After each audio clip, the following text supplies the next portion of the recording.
This is the story of the one. As head of maintenance at a concert hall, he knows the show must always go on. That's why he works behind the scenes, ensuring every light is working, the HVAC is humming, and his facility shines. With Grainger's supplies and solutions for every challenge he faces, plus 24/7 customer support, his venue never misses a beat. Call quickgrainger.com or just stop by. Grainger, for the ones who get it done. You prepared your kids for their first steps. The first day at school, their first dance, that big test, all the wins along the way. With a College Savings Iowa 529 plan, you'll prepare them for even more. Register before May 31st for a chance to win a $1,000 contribution. Visit collegesavingsiowa.com to make the first move toward a bright future. College Savings Iowa. It's how parents get through college. Administered by the State Treasurer of Iowa. Hashtag no music, no intro. I would say after today, this request makes a lot of sense. Ryan, I gotta hear it. I gotta hear it. It's been a while, bruh. Like, I need to hear one. Can I get a let's can I get a let's fucking go? Can I get it? Let's fucking go, bitch. I'm ready, bro. It's hope season, baby. Like, this is the time, man. Listen. This is the time. This is the time to have. You can't have hope no other time in the year. This is the time to have. This is it.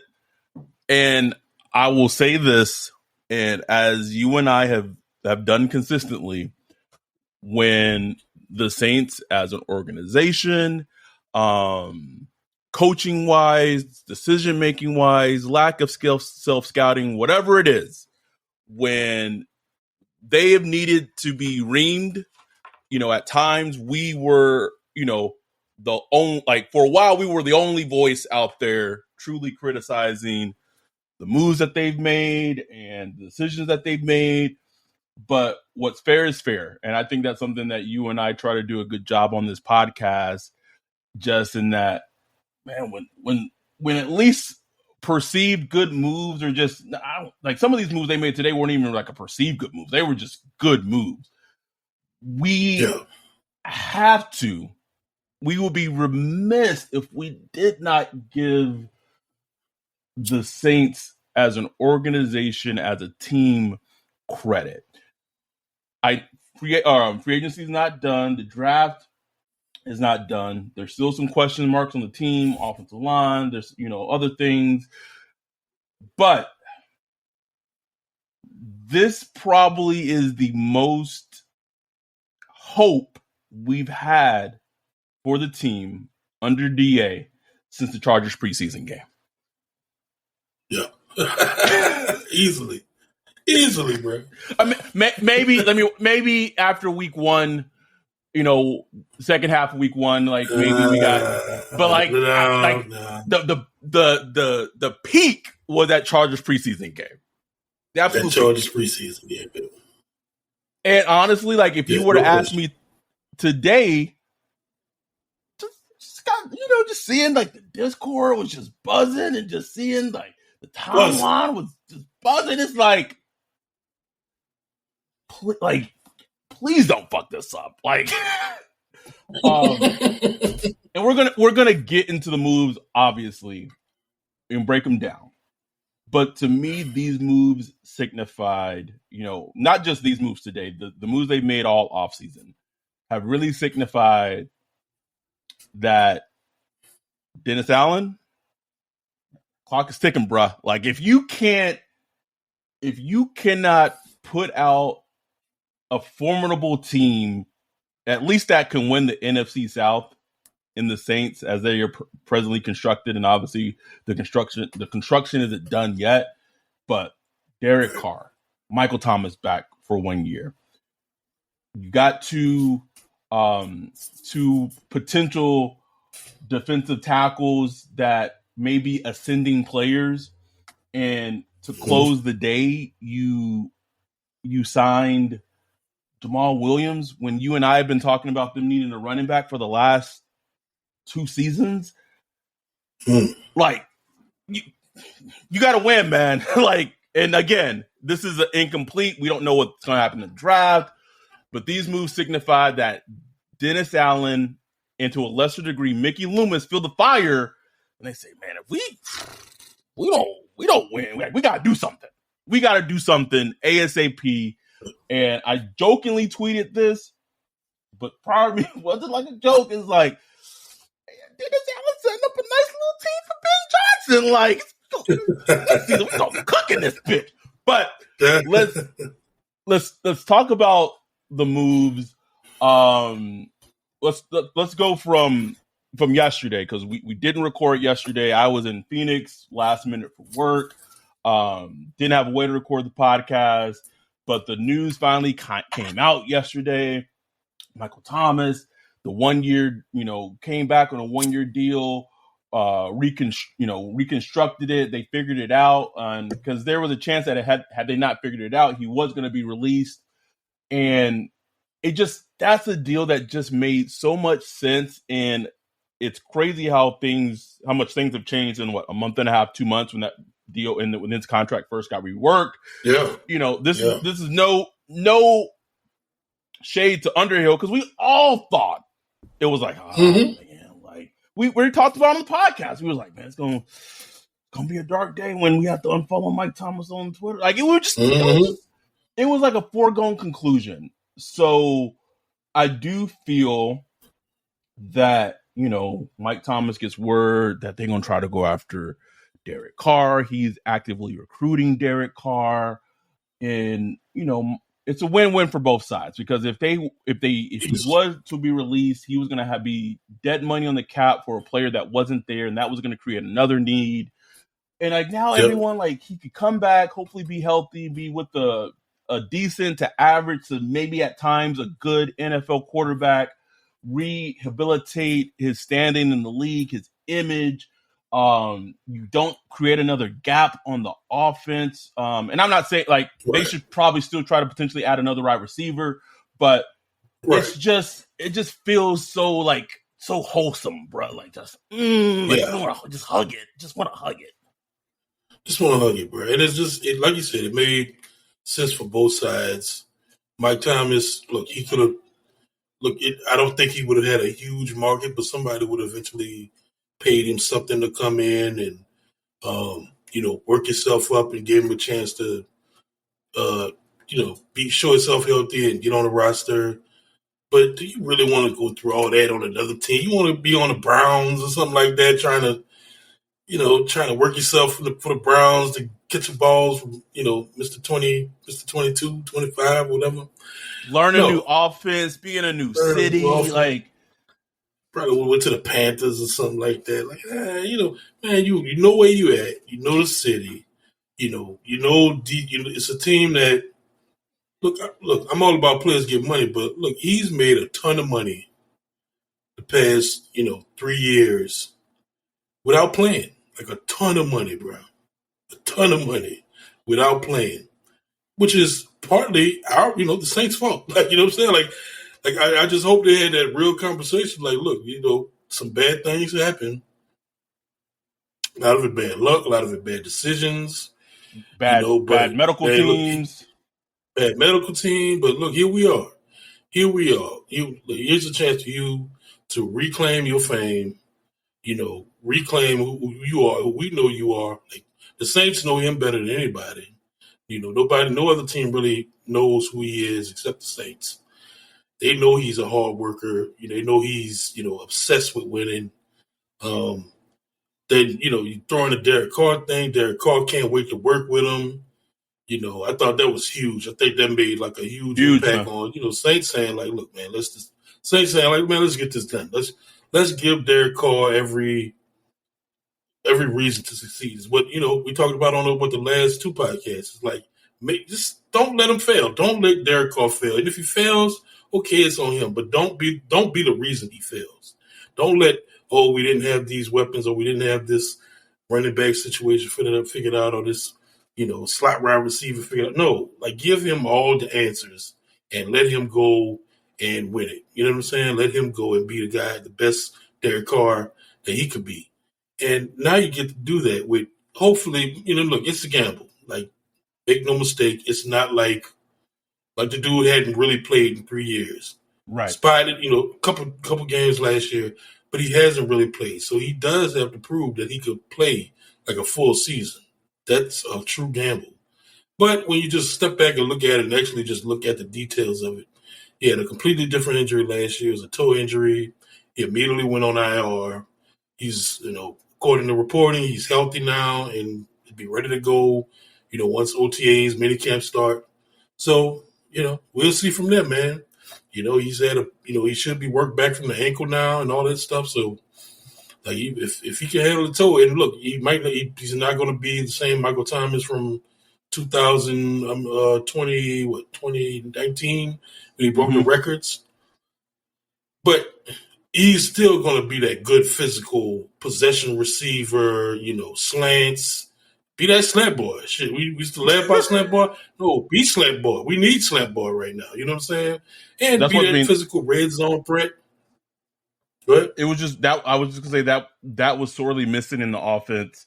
Man. The last couple of seasons. Yeah, they're running that play to like Marquez Callaway just against the Bucs. It was just like, and like that's Michael Thomas. He more than likely comes down with that catch and converts that third down. Third down, yeah. They were terrible on third down. They were terrible in the red zone. He solves a lot of those questions. And like we said, if you would have let him go, you would have been eating money and you would have been looking for somebody to replace that position. So now the next mission is, man, get Tre'Quan Smith out of here, bro. Please get this nigga. Like, we got Davenport gone. We got fucking Deontay Hardy gone. Like, I'll miss Deontay Harris. I'll pour out one for Deontay Harris. I still miss Deontay Harris. I'm still looking for Deontay Harris. Where you at, bro? Have you seen him? I haven't seen him, bro. I haven't seen him. But whoever this Deontay Hardy character is, you go to Buffalo and chill in the cold with Josh Allen. Davenport's gone. Deontay Hardy's gone. Oh, Tre'Quan just that loan. What draft was that? 2018. 2018. But I almost wanted to call him a cockroach. But I was like, man, do I want to call him a cockroach on the podcast? But like, you just can't get rid of him. But just this infestation. That turd that won't flush, bro. Flush, damn it. Keep floating back up. Damn. I'm in Ramon's house trying to get the plunger. Like, go down.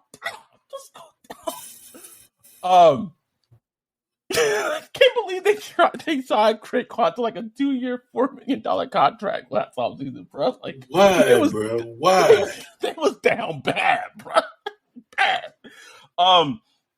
But I wanted to add one more thing to the point about Michael Thomas and that, he doesn't need to. I think, besides maybe his rookie season, where he did have Brandon Cooks, who is available for trade, as of course. He doesn't like the good thing about the situation is that he doesn't need to be wide receiver one, right? Which I think is helpful, right? He could be, and I'm not saying he lacks the capability of being that guy again, even though it was a very extremely brief sample size.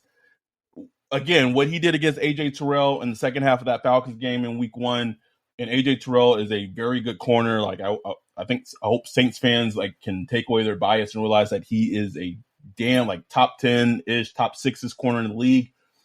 It was like Mike had never left, which was insane to see. That was the highlight of the season, just seeing him go in that zone and just. Oh, he on the sideline drooling and just.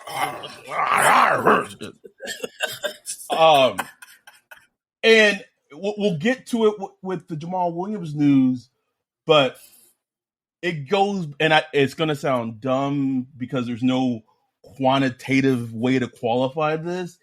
But man, when you have a football team, offensively, defensively, man, you got to have a team, not an entire team. But you got to have some dudes on the team that are just dogs, bro. Just dogs.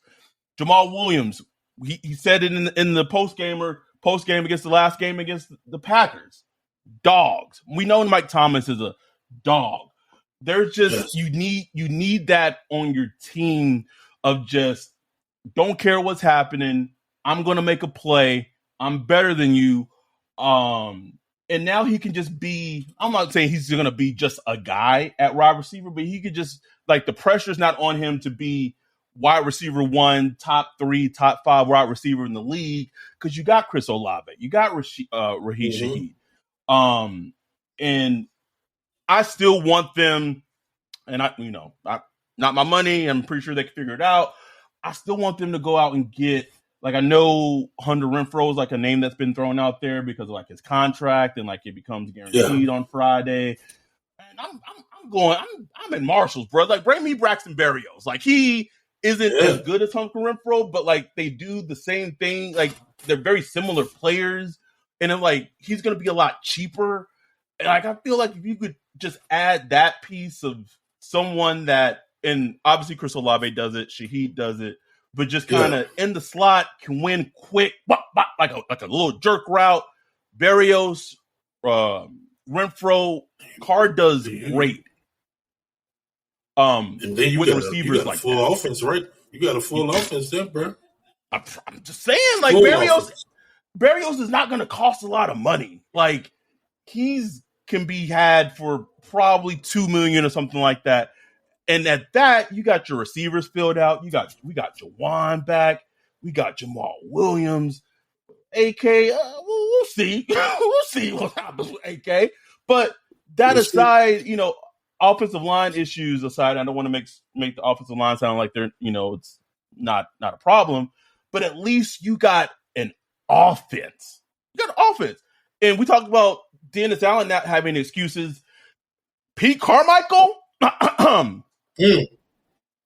know some of that wasn't all on Pete, because I know sometimes he was just running the offense the way Dennis Allen wanted the offense to be ran. Dennis Allen was very averse to taking shots down the field. He wanted this plundering kind of deke and dunk conservative offense because, again, he's a defensive coordinator.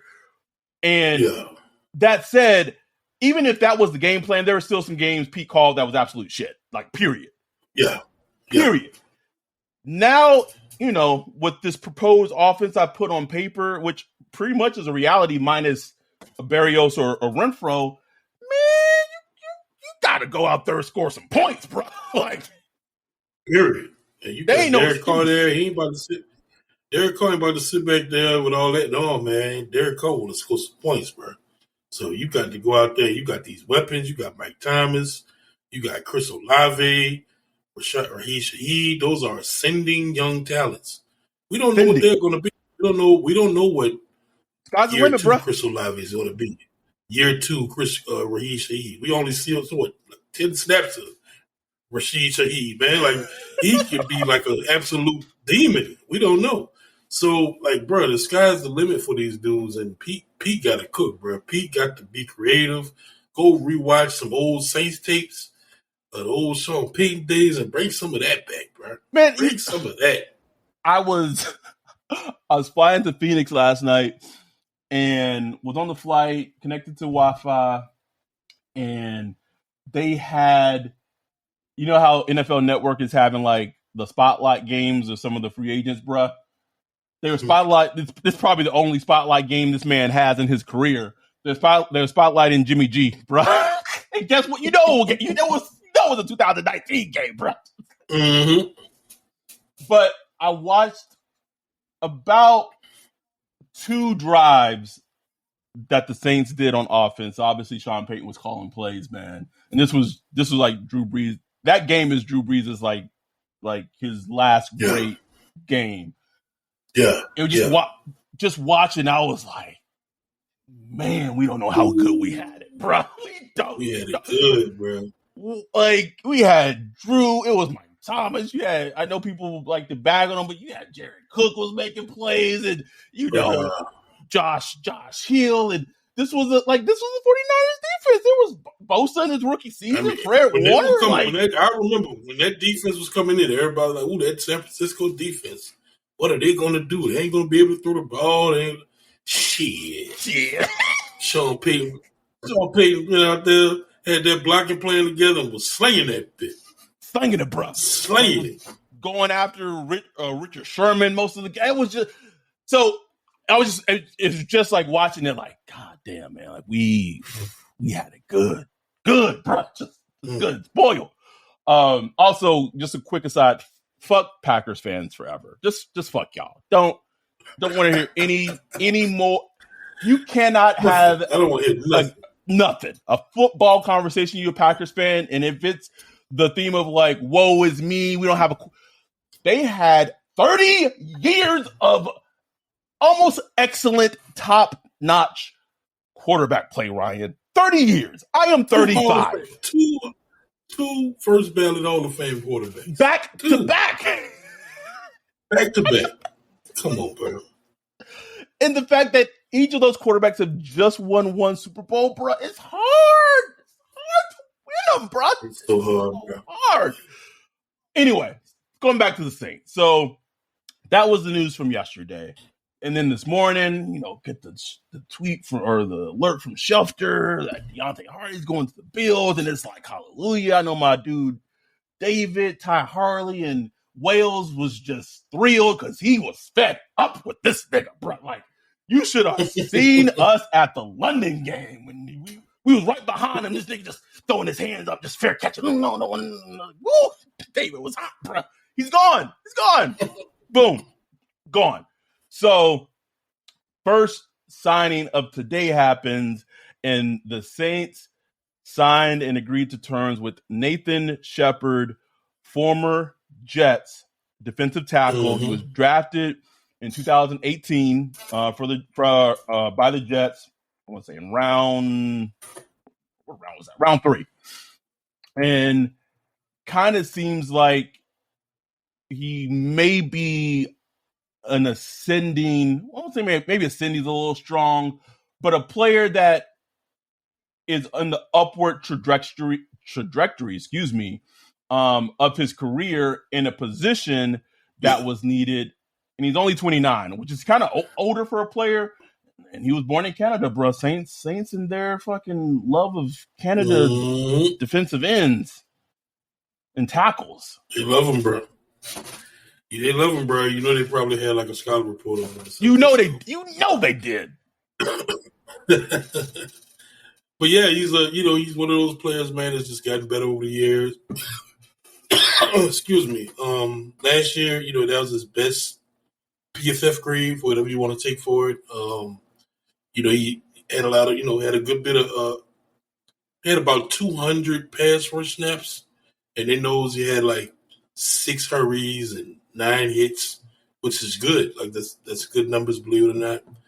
So look, this is a player that come in and like give you like a quality 400 snaps, 500 snaps in the season. You know what I'm saying? Maybe more. I don't know what they are playing, but these are, interior defensive linemen. Those are rotational guys. Very few of them play, 900 snaps in the season. They're mostly 400, 500, 600. But this is a guy that can play the run and the pass from the Jets. And, the Jets fans liked him. Jets fans hope they resigned him. A lot of Jets media was like, damn, I'm sure that the Jets really wanted to keep him. So this wasn't like a throwaway player. This was a player kind of like, Cade Nellis for us. You know what I'm saying? It was ascending, looking good, but, just somebody offering them a little more than they were willing to do. And not only did they just sign Nathan Shepard, but they also followed it up a few hours later and signing defensive tackle Kalen Saunders, who talk about lucky, a 2-time Super Bowl champion with the Chiefs. He was drafted by the Chiefs in 2019. And I don't have a lot of insight to give on Nathan Shepard, but what I can say with Kalen Saunders is I've watched a lot of Chiefs games, but for sure did pay attention to a lot of games this year, watched a lot of Chiefs games this year. And one thing that always kind of stood out to me when I watched their games and watching their defense, like I always saw like Saunders was always making plays. Like he just my eyes always, gravitated to him because he was always getting a tackle for a loss, causing like a pressure, getting like a sack. He just he stood out on their defense, on their defensive line. And, you play next to Chris Jones, you're going to get a lot of single matchups or what have you. And obviously having Chris Jones in the middle of that defensive line is a great help, but he always impressed me. And I was like, damn, like, who is this? Like, who is this dude? And I always have this theory that if you're watching, whether it's pro football, especially with college football, if you're watching like a prospect going up to the draft and you're focusing on one specific prospect, but after you're watching that YouTube cutout and there's another prospect, you keep going, man, who is this though? That to me is like a sign of like, that nigga's good. Like, I know I'm watching the game or watching these cut-ups for this player, but this other dude keeps making plays and my eyes keep going towards him. When I watch the Chiefs defense, obviously Chris Jones is a star. He's an elite player, but Saunders always kind of caught my eye, especially this past season. So I believe that this signing definitely can help the interior. And this is not just like a throwaway rotational signing. Obviously he's going to be used in a rotational manner, but I really think that they may get really lucky in terms of how productive Kalen Saunders may be for them. I agree, man. He's a high energy player. He'll fit right in with Cam and all those guys. He provides, good run defense, some decent pass rush, and he has like 22 stops on the season, which is like negative plays against the offense, which is really good for a rotational, defensive end. Defensive tackle like he was. He played about 500 total snaps, about 500 snaps. So to get 22 stops on the offense, defense, man, that's really good. You can see it on tape, bro. If you watch him, he plays with a ton of effort, always running after the ball. He's a smaller defensive tackle as far as height, but he's big, he's thick, real energetic, moves quick. It's a good signing, man. Like, it's just one of those players that, it's a good signing. It would have been nice to have him with, Onyemata. But I think, like I said, I think it's time to just get some fresh legs in there, man. He's young. I loved it. When I saw those two signings, I was like, man, that's just perfect. And it doesn't preclude them from going defensive tackle or defensive end in the draft. They still can add. Not at all. Other players. Yeah, they still can add other players. But it's just bringing good. And look, man, this is a 2-time Super Bowl champ, bro. So he coming in there. He can flash the rings. He done it. You know what I'm saying? He done it. He lived it. So it's a good player to bring in. And from what I understand, it's a good locker room guy. Chiefs fan hit me up. He was like, man, I really wish we could have kept him. He's one of their favorite players. So I think he's just going to fit right in down here. I think you will too. And I think, and you know how this team does from time to time. But these moves, and they're not done, but these moves kind of signify to me, and I don't think them signing Saunders, signing Shepard, signing Williams means that they're not going to go that position in the draft, but free agency should be used to address your needs. That's what free agency is for. If you have needs in free agency, you address them, and when you address them in free agency, when the draft comes around, you're not singularly focused because you didn't address it in free agency that now you have to draft that position in the draft. Right. Now, sometimes it works out and you have a need and you draft it and it works out perfectly. But like a lot of times when you're drafting strictly for need, it's kind of like you kind of painted yourself into a wall as a team. It's like me. Go ahead. With Eric McCoy, 2019? Mm-hmm. Yep. Like they needed a center. They had to go get a center. Had to. And, a lot of people moan, like, oh, why did they go and get this center in the second round, blah, blah, blah. And it worked out. You know what I'm saying? It worked out. They got a really, all-pro level center with that, but they had to make that work. Like, they scouted their ass off and had to target because they didn't have a first-round pick for reasons I won't mention, but, they made it work. And, we might see the same this year as far as defensive end or edge because it's just the edges get paid, bro. Like, paid, man. They get broke off. He got paid, bro. So it's like Saints really ain't in the boat to be paying nobody like that. And if they can't afford them, they probably aren't that good. So, the edge might be one of those positions where they have to use a draft pick if they feel like that's something they need to do. They may think they're good with Carl Granderson, Cam, and hey. Peyton Turner, baby. Peyton Turner bouncing back this year, baby. Peyton Turner season, he gonna be active for at least 5-6 games this season. Maybe that's on an upward swing. Positive podcast. Hope. Oh yeah, I mean, it gotta be preaching something. I'm trying to remind myself, nigga. I'm like, I know, bro. Peyton Turner. I'm like, shit. But they got 2 defensive tackles. They got a running back. We're about to move and talk about Jamal Williams. Mm-hmm. Now, yes, I could see them if a defensive tackle fell to them, and they loved them. Boom, I could see that being the pick at 29. You brought up edge. I do think edge is still a need, which is disgusting because they just drafted one fucking 2 years ago. But it's still a need. So they could go that route. This is the thing. If they did that, if they went that route, I would love it. You know why? It would show me that they've thrown away the Sulky Cause fallacy. Yep. They're done with it.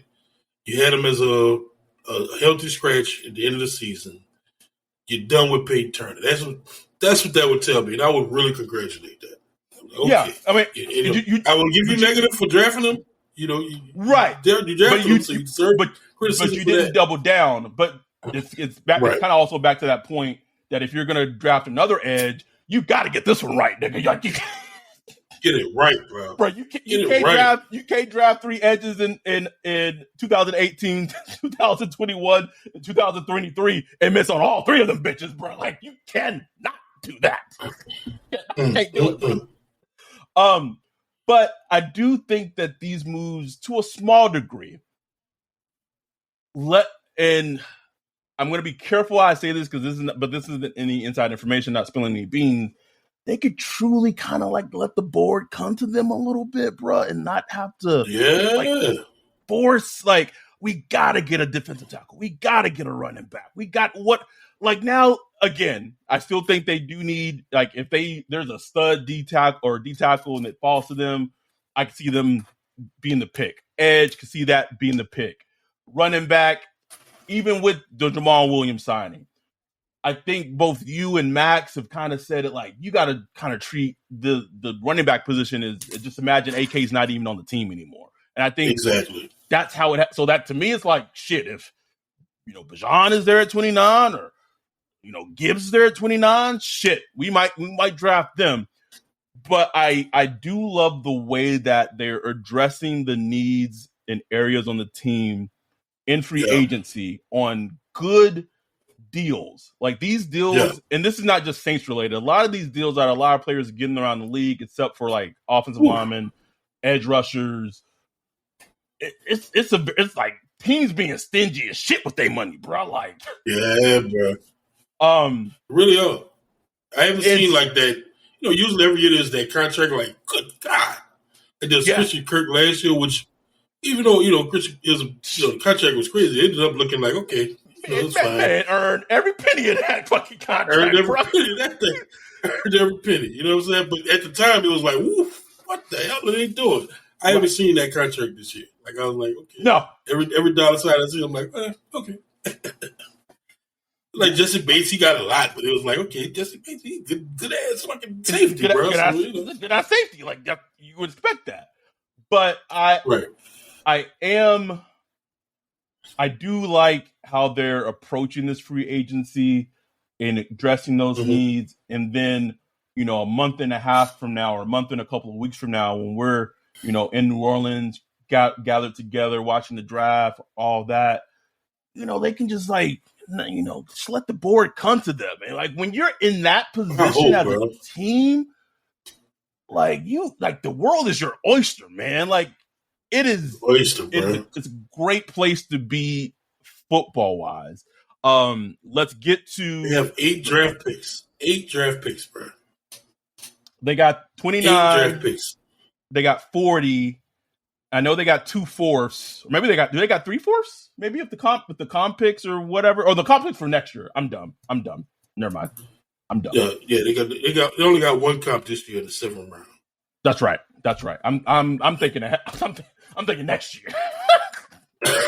But if you could bet your ass they're gonna be trading them comp picks next year, bro. Or some picks. They're gonna trade some next year's picks since they know they will have some comp picks. Nigga, the Saints, when it comes to draft picks, comp picks, you know that. I mean, I've been guilty of it before too, but sometimes nigga get like a tax refund or like a bonus, and that shit just burning a hole, bro. Like you just like burning a hole, bro. What can I spend this shit? Like that's like up to 2 fourths. Oh no, we don't need them. We don't need them. We need to go up. We need to go up. Found a little $5. Found $5 in my pocket one morning. I'm like, oh shit, man, I'm gonna give me a biscuit and a hash brown from McDonald's, man. Shit, that inflation, bro. You might need an extra buck or two with that shit, bro. For real, yeah, right. But it's just I don't know how many more moves they have up their sleeve. I don't even know. Okay. Let me. Okay, I know we said this is a positive podcast, and we're gonna get to the Jamal Williams news. I'm gonna put a little PSA right here. Okay, Mickey and Dennis, I'm gonna address y'all directly because we know gig is up. Gig's up. Ryan, it's time to tell the listeners a secret. Yo, the infamous picture of you going viral on social media, sweating in the white shirt, looking confused. What people don't know is before that picture was taken, you had just mowed the lawn in the hot New Orleans heat. Yep, sweating. Don't know about you, but if you want to avoid becoming a meme and avoid becoming a viral hit on social media, I think instead of you mowing the lawn, there's a company out there that got you covered. That is Ground Up Landscaping Services. They service the greater New Orleans area. We've seen their work in person at the hashtag Saints for the Podcast meetup. The backyard area was outstanding. Yeah, we know the owner of this company. He's an outstanding person, a really good dude. And look, I've seen pictures of his work done all around New Orleans. Beautiful work. Everything he takes care of, him and his crew, and he's good, honest, and on time. If you want to visit them, visit www.groundupnola.com, and you get the book a free quote. And these guys are licensed and insured. So this is not some, shade tree, guy to come cut your grass. These are dependable business professionals that will take care of your lawn. And they do beautiful work that you can check out on their Instagram and Facebook. They'll make your garden space spectacular from the ground up. This is the story of the one. As head of maintenance at a concert hall, he knows the show must always go on. That's why he works behind the scenes, ensuring every light is working, the HVAC is humming, and his facility shines. With Grainger's supplies and solutions for every challenge he faces, plus 24/7 customer support, his venue never misses a beat. Call quickgrainger.com or just stop by. Grainger, for the ones who get it done. What's the easiest choice you can make? Window instead of middle seat? Picking a vendor who sends a great gift basket? Outsourcing business tasks you hate? What about selling with Shopify?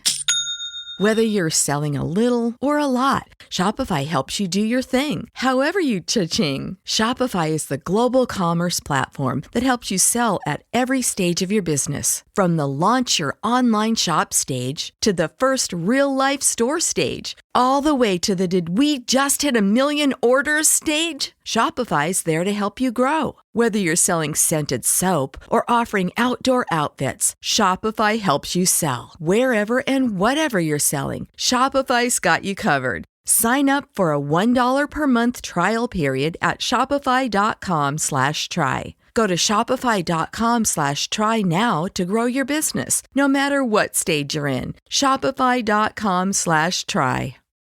You prepared your kids for their first steps. The first day at school, their first dance, that big test, all the wins along the way. With a College Savings Iowa 529 plan, you'll prepare them for even more. Register before May 31st for a chance to win a $1,000 contribution. Visit collegesavingsiowa.com to make the first move toward a bright future. College Savings Iowa. It's how parents get through college. Administered by the State Treasurer of Iowa. Thus far, you guys have done a very successful offseason plan. Very successful offseason plan. Ryan and I applaud your offseason plan thus far. Most of Saints Twitter and Saints fans applaud your offseason thus far. The PSA is, can you please not sully this offseason? We know there's talks about you guys maybe want to bring in Frank Clark, and you touch bases with his agent about signing him, and right now, he might his price is too high. Please, can y'all just develop some morals within the next couple of days? Like, yeah, you went after Deshaun Watson, and that was gross and disgusting and reprehensible. And I know some people and some fans, they don't give shit about morals when it comes to football, and not just football, like sports fans. Like, they don't care. Like, as long as the team's winning, blah, blah, rah, rah, rah. That's not us. And I think you have to realize that that's some of the fan base that supports the team, but that's not all the fan base that supports the team. And so if Frank Clark is signed, like, do you really want to hear me every episode just read what he did at Michigan State, knocking a woman out unconscious? Like, do you really, like, do you want to associate that with your football team, with your image? You got the pre-scandal, the Catholic Church scandal. Like, let's just try to just remake ourselves. Like, let's think. That's my plea to the team. That is me saying, if you want to sign Frank Clark, just take a mirror and just look and just say, you know what? Maybe we don't go sign Frank. Maybe we go sign someone else. Maybe we offer someone else that money, because I'll take Clowney over him. Please. And I know Clowney, he's going to be inconsistent, but there might be a game in there where Clowney might take over for like a quarter or two, bro. Like, and that's enough. But I don't want every preview episode, every recap episode. And if you think I am kidding, I am not. I will read the article verbatim one time per episode of what Frank Clark did at Michigan State to a female, laying her out unconscious. And to this day has not shown remorse for it. To this day has done things since then that is just like, oh, this is a complete fucking knucklehead. We've had you as an organization has had enough complete fucking knuckleheads that y'all have dealt with. Junior Gillette. It's an extensive list. I don't want to go down on it. We got Big Creep now. We got Big Creep already. That's enough. That's enough. We don't need any more. That's it. Please. So I'm going to conclude this little PSA and just say, don't do it. If you're thinking about it, don't do it. If you do it, we got smoke for you. We ain't going to let you off the hook. Anyway, I had to say it, Ryan. Like, all these things in this offseason thus far has been like round of applause, clapping, got Carr, got Mike Thomas back. You extended Jawan. You got 2 defensive tackles who could be in an upswing of their careers. You signed Jamal Williams to close out today. Don't do some Saint shit a day or 2 days later where I'm just like, here these niggas go again. Like, you know what? I don't want to feel it. I don't. Last offseason was bad enough with the Deshaun Watson, and that had me like close to just giving up my fandom, like completely. Like I was out. And the Frank Clark thing would not push me out, but I don't want to be in the Zoom and he gets a sack and I don't celebrate it. Like I don't want that feeling. Plus, he's not a very good edge rusher anymore. Like if we just that's what I'm saying, he's not even that good. He's not even that good, bro. Not saying it would have been right, but like if they were like, man, but he like putting up double-digit sack numbers and like blah blah, but he's not even good anymore. Like, go get someone else. Like, go get Justin Houston. Like something. I had to get off my chest, bro. Like I just don't want. I don't want them to the goodwill that they're cultivating right now. Don't fuck it up, please. Don't fuck it up. Last move of today came out of nowhere. I know it came out of nowhere because it's one of those moves where I know some people in our Discord, I know G and other people in our Discord, like, man, I really love for them to go out and just, sign Jamal Williams. And it just felt very kind of pie in the sky, like, yeah, that'd be great. Like, no, that's like we just. And fucking today, bro, I was driving a 3-hour drive coming back home. And it just flashed up on, boom, notification popped up. And I tweeted, oh, these niggas is serious. Like, what? Not only did they sign Jamal Williams on a 3-year deal, it's 3 years, $12 million. He'll get $8 million guaranteed. Ooh, it's man. The good old Mark Ingram deal, bro. That's exactly what I thought of, bro. Like, how long ago was that deal? Like just pull it up, dude. Can't just pull it up and do replace. Do the Control H, replace. Put the name in. Boom. Print. You tell me that the running back market has been so stagnant that the deal that Mark Ingram signed with the Ravens, what year was that? 2019, I think it was. I don't remember. Yeah, it was 19. No. It's the same contract he signed with the Saints, like in 16, 17? Same contract, bro. And it's the same contract we gave Latavius Murray. Same contract, bro. They need a union, bro. They need a running back players union. Just a separate union, bro. That's criminal. That's criminal. Not even accounting for inflation or nothing, bro. Cost of living, taxes, nothing, bro. Just nope, not gonna do it. I love this signing. We both love this signing. We've been screaming for running back for two years on this podcast. You get Jamal Williams, who had an amazing season last season. Didn't even know he played with Taysom Hill at BYU. Had no clue. I didn't know either. Reunited with Taysom Hill, was the heart and soul of like that Lions team, kind of that identity on offense. I'm not expecting him to score 17 touchdowns like he did last season. I think you kind of said it perfectly in the Discord of like, yes, he's a force in the red zone and he has a nose for the red zone. But also like some of that is just Ben Johnson just out there cooking, bro. Like, Cooking, bro. Yeah. Tackles in motion, all type of shit. It was crazy. No Ben Johnson like, when I get to New Orleans next year, I got something for them niggas. But that said, we've been wanting this signing. I was like, man, just bring in Deontay Foreman, bro. Like, yeah. I would have been content with that, but absolutely to go and get Jamal Williams all I can say is kudos.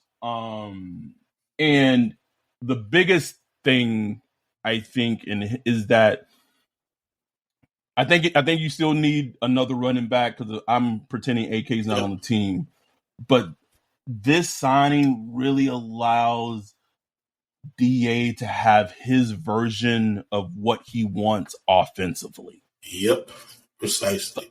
Say whatever, like you might not agree with his offensive ideology and it may be outdated and it probably is, but we've said on this podcast, like if you're going to run your fucking offense, DA, then you got to go out and get the fucking players to go fucking run it. Go get a bruising running back that if you want to run the ball that much, go fucking get them. Like go build your offensive line. There's get so you got to get some other offensive linemen, but do the shit you need to do to run your version of the offense and say whatever. We've said enough about DA in this last season and a half or whatever it's been, but this move just got a tip of the cap, bro. I got to clap for it. There's nothing else I can do, bro.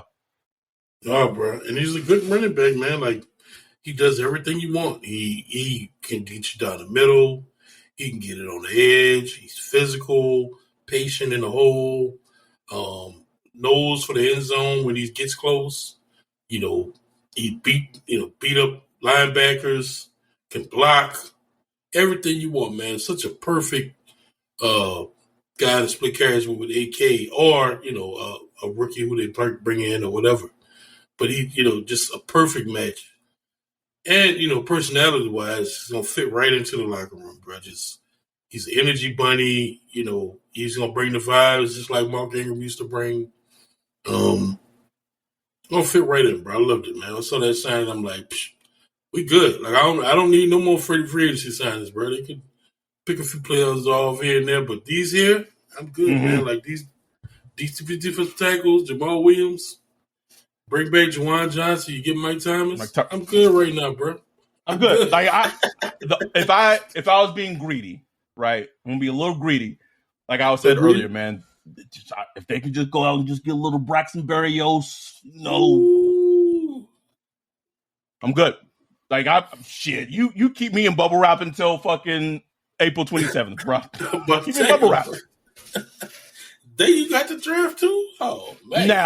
Now this is how I would play it. Okay, this is me running the team, and this is me in the front office imagining I'm assisting with DA's vision of what he once ran. If I'm them in the first round of the draft, the player that I would target and he would probably going to be there is I'm going out and I'm drafting Darnell Washington. Ooh. I'm doing it, bro. So because you get a tight end who can block his ass off, and this offensive line needs blocking. Like the number of offensive linemen that are down due to injury, you need as much blocking help in that area that you can get. So like drafting a player like that who is a patch catcher, you also kind of get the added benefit of being a goddamn good run blocker. You put him on the line.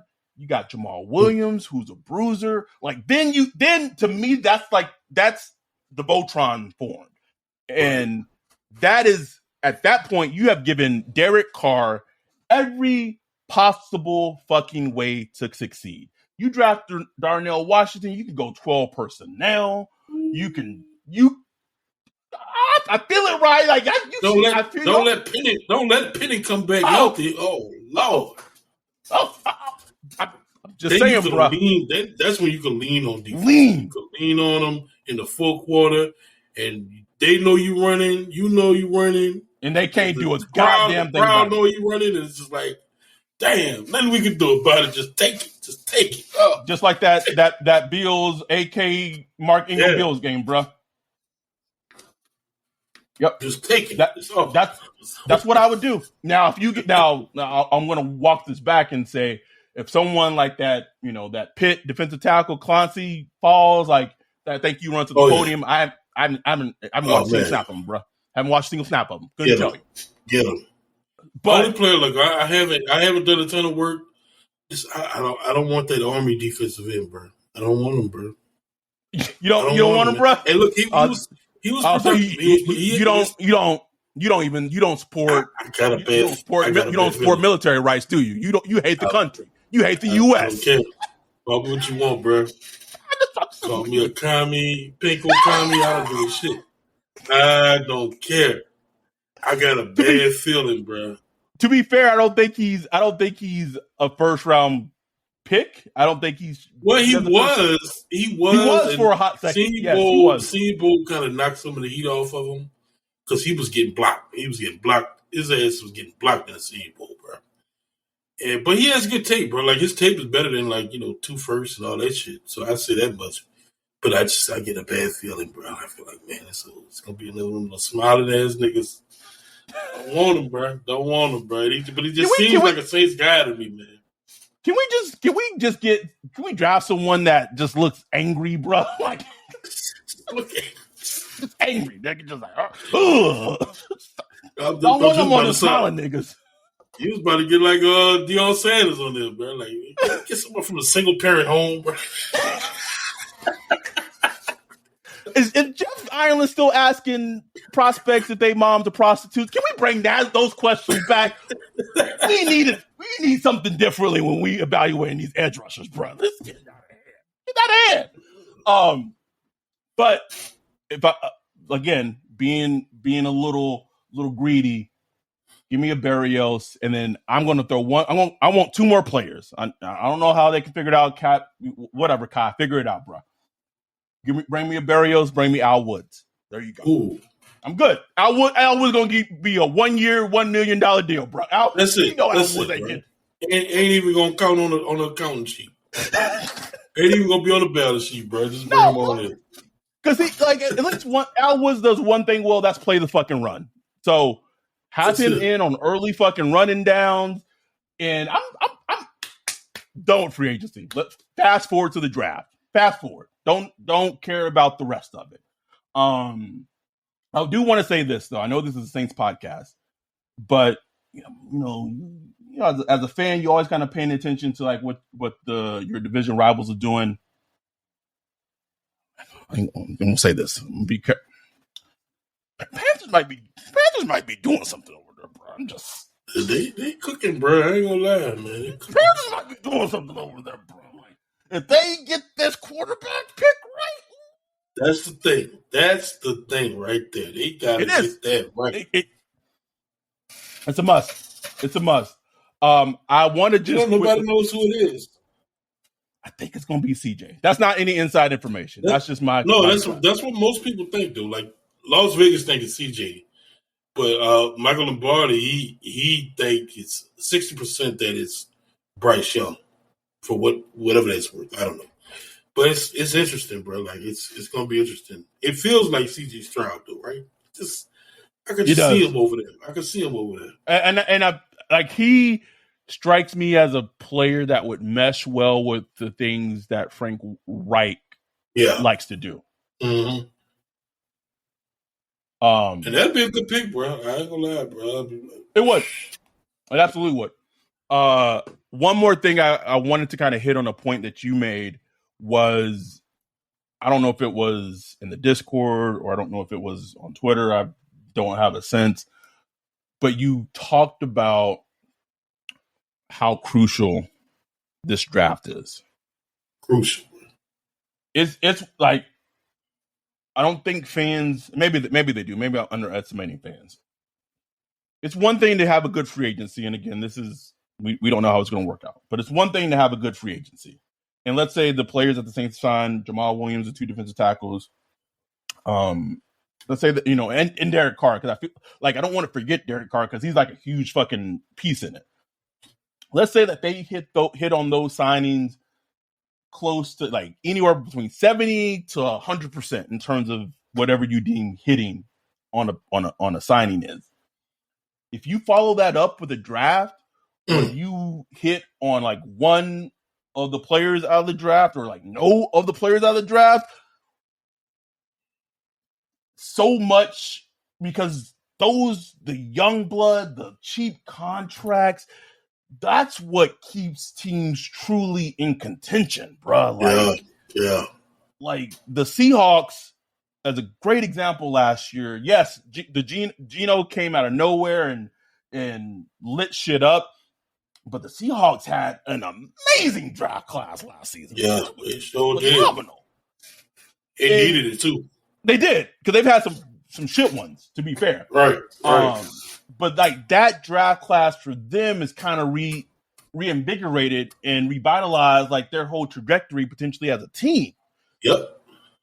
The Saints, the scouting, whatever happened in 2021 wasn't bad, but like the Peyton Turners, the Marcus Davenports, the Zach Bonds, even though I think that's more of like them just not using him correctly. The Adam Troutmans, like this draft you can't draft too many players like that, man. You can't. It's too important. It's too important, especially how they like to like trade future picks and trade. That's just trading. You just limit your draft capital. When you limit your draft capital, that means that you gotta be right when these players that you're drafting. So exactly. That's why when I saw these moves today, I really thought in my head, okay, I'm hoping that they're making these moves that when they're drafting, they don't feel pressured that they have to go. And who knows? Knowing this team, they probably still may trade up, right? But maybe that pressure isn't there for them to trade up because they feel like they've addressed their needs and they can truly just, whoever's there and it's the top of their cloud, they can draft them. But can they please just have good tape? Please. Can't handle these niggas drafting. Can't handle these niggas drafting a player. And I looked them up on YouTube. Was wrong about Pete Warner. Was not right about Alontae Taylor. So we were wrong, right? We've admitted that tenfold. But some players we've looked up, Marcus Davenport, Peyton Turner, we looked up like, what the fuck did these niggas see in these players? Like, what? Especially Peyton Turner. Oh. I can't find the tweets. But bro, it worked for Marcus Davenport. It worked out exactly how I thought it would. Because I remember tweeting. I tweeted what I thought about him, and he was the exact player what I thought he was. But I also said the worst thing they did was to trade 2 firsts for him, because you would have to be like a DeMarcus Ware type player to be worth what they gave up. And he won't be that. He won't. It's not the same. And I'm going to use an analogy. It's not the same because they didn't trade future first round picks. But like, to me, and we talked about this on the podcast when that draft was leading up to it. Like I kept seeing Kyle Pitts being mocked to the Falcons at 4. And I was like, I'll take a tight end at 4, like over Jamar and over the quarterbacks. Right. I said he has to be Rob Gronkowski, Jimmy Graham in his prime in his first couple of seasons. Right. And if that's not what it is, like it's a bad pick. And I still have my questions about Kyle Pitts as a player. I know that may seem like it's Falcons hate. It's not. It's fair, bro. Is he good? I don't know. Like maybe, but like I don't know. But to your point, it was a draft capital, and it's like, man, he didn't even make it to a second contract, Ryan. Man. And someone brought up like a good point in the Discord about, and it's crazy how the reason that they drafted Marcus Davenport was because of the Minnesota Miracle, and he ended up signing with the fucking Vikings. Like, and I got another added piece of nuance. The half sack he got was against the Vikings. Ain't that some shit? Ain't that some shit, bro? Like, it's funny, man. It's funny. I was jubilant when fucking the robot guy, Aaron Wilson, was like, the Vikings make it official. I was like, Oh, no tape backs, baby. Can't take it Done, back. baby. Henrik on this cut. Bye. But like you said, bro, they got a hit, man. They got a hit. Look at how much that 2017 draft did, bro. Like I was looking, they had the 28th ranked defense as far as Football Outsiders DVOA in 2016. In 2017, they had the 4th ranked defense as far as Football Outsiders DVOA. And it's almost purely from that draft, bro. It's insane. Almost purely from that draft. Just from Lattimore and Marcus Williams and was Onyemata in that draft. And no, Onyemata wasn't in that one. No, he was the next year, right? He was I think it was the year before. He was 16? Mm-hmm. I can't remember. Anyway. And then you had some free agents. You had Klein come in and stuff like that. But anyway, just bringing in a great corner like Marshawn Lattimore and a great safety completely changed the defense, man. Completely changed. And it goes to show that Jeff Ireland's niche by far is in the secondary. Like, whatever you want to say about him as an evaluator, it's in the secondary. And I think that's one of the big things, at least since he's been with the Saints, and I guess a little bit with the Dolphins, if you consider the Deion Jordan pick too, is like can he scout edge rushers? Like, because like he's a trait. He's a trait guy when it comes to pass rushers. Traits. When it should be tape. I mean, traits matter. Don't get me wrong. This is why, Marcus Davenport got $13 million, because teams love those traits when it comes to D-line and pass rushers, bro. They love them traits. Love them. I just don't get it, bro. I don't get it. And don't get me wrong. Like, sometimes the traits matches the tape, and sometimes the traits don't. Like, to me, when the Saints are drafting for traits, to me they are trying to basically replicate what the Vikings were able to do with Danielle Hunter. Exactly.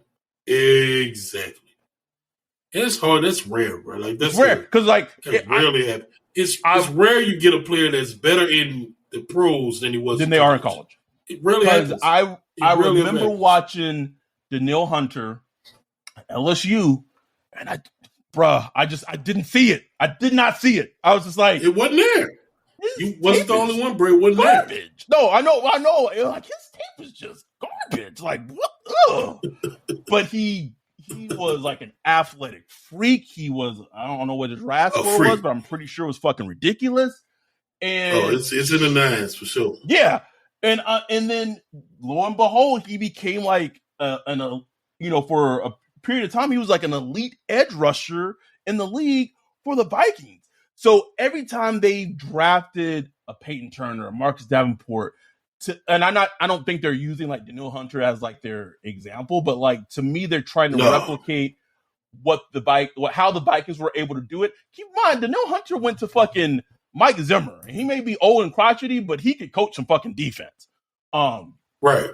So it just doesn't happen. So like, they need to rework and like, just like whatever the percentage is of like, they scored this in their RAS, blah, blah. What does the tape say? Like, go by what the tape says, and then please figure it out. That's it. Anyway, I think we covered a lot. We listen, this is probably the most optimistic, we've been since, again, that Chargers preseason game before last season started. And they rightfully deserve it with the moves that they've made thus far. Mm-hmm. They've been great moves in free agency. I want them to maybe get 2 more players that addresses some needs and what have you, and stay away from Frank Clark, and I would feel like I'd feel good about potentially what they could do in the season. Now, I made a bet with Max, my bet with Dark Saint. I said 7 games. So that said, DA got to do it. DA has to do it. He has to show to us that he can coach a season and have an above 500 winning record. And there's been a lot of moves that have looks like it's going towards that direction, but now he got to do it. You got to do it. So that said, I absolutely am loving the moves they made. You and I both love the moves they made. If you're a Saints fan, we're not going to say anything to dim your optimism, because at least right now, I'm not saying anything. Like, this vibe, this feel that you're feeling good, enjoy it, keep it up, and hopefully they don't do something this in the offseason that causes that feeling to fade away. One thing I'm still fascinated to see of how it plays out, though, is Pete's contract, Andres Pete's contract. Like, it's just like, are they going to do something? Are they going to, like, I know they were trying to bring him back, but like they asked him for like a pay cut, but then like all the injuries on the things are still going to happen. Like they I don't know. To me, that's an interesting little subplot of something that still needs to be addressed. But anyhow, thank y'all for listening. I am running on fumes. I try to keep the energy the entire episode. Your boy's tired, just exhausted. But I knew there was no conceivable way that Ryan and I could not record tonight after today. Like, we knew we had to record, and I'm glad we got this episode out. So most people will listen to it in the morning and take that feeling, enjoy it. We might be back this week. Who fucking knows with this team at this point. But thank y'all for the support. I want to say that this is one of the absolute best times. If you are not a Patreon, like, you should become a Patreon, because days like this, just this entire week, honestly, not just days, like this week, just in the terms of the Discord and all the moves and all that, it has been absolutely just content, and just the conversations is great. Apparently there's a lot of horny people in our Discord. When I'm not judging, I appreciate it. I wish I could cut the sound clip you had said about Deshaun Watson that time when I was talking about like the report of him like humping the fucking table or whatever. And you're like, that boy horny. Like, that should be played the last couple of days in our fucking Discord. But it's great. So if you haven't become a Patreon yet, please do. Even if it's $1 a month, it gives you access to Discord, gives you the ad-free episodes and all the meetups that we have planned for this next upcoming season and the draft. You can be there in person with us. Anyway, thank y'all for the support. We'll be back whenever the fucking bat signal goes out and we need to come back and record another episode. But have a good rest of the week. Have a good weekend. And with that, we're out. Peace.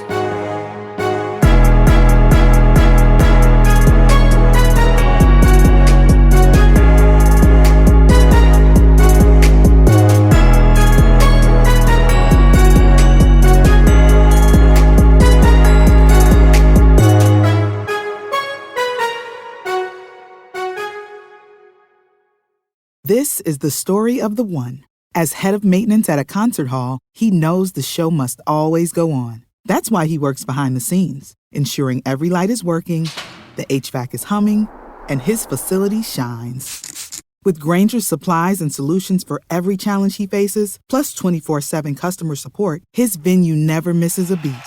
Call quickgranger.com or just stop by. Granger, for the ones who get it done.